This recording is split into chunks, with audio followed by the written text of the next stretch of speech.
دهم دیماه 1404 bu söz ve bu bilen aziz ve hünermend ve zahmetkeş atır.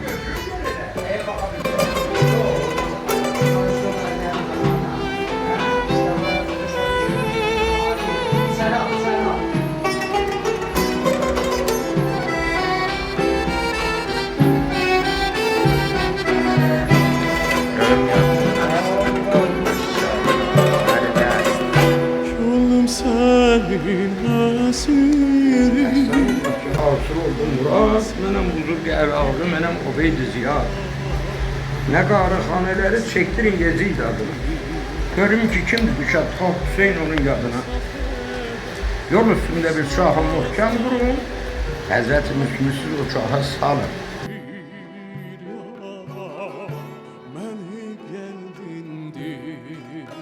Eskileyen biridir bu Ebu Ahmet.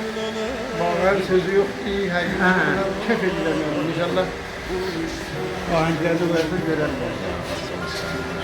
Allah'a da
Ruhumu alıp elden kırmızı yanaklar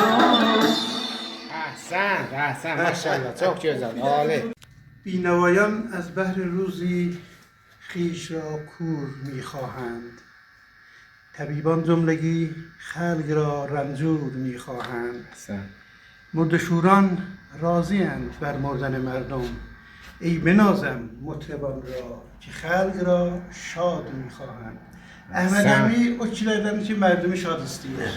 Vağən Allah sayəsini müstədam eləsin və bu kişilərin vücudunu çox eləsin ki, mərdumi hər halda, hər yerdə şad edirlər. Əmə çox lütf elədin. Sənin filmini qoyacaq öz kəndimizin kanalına, kanallarına vətəni almaya. Əllər dağılmaz. Səni yaşayacaqlar, nə Qoy bir olur? dənə də əks salaq, mən də gəlim.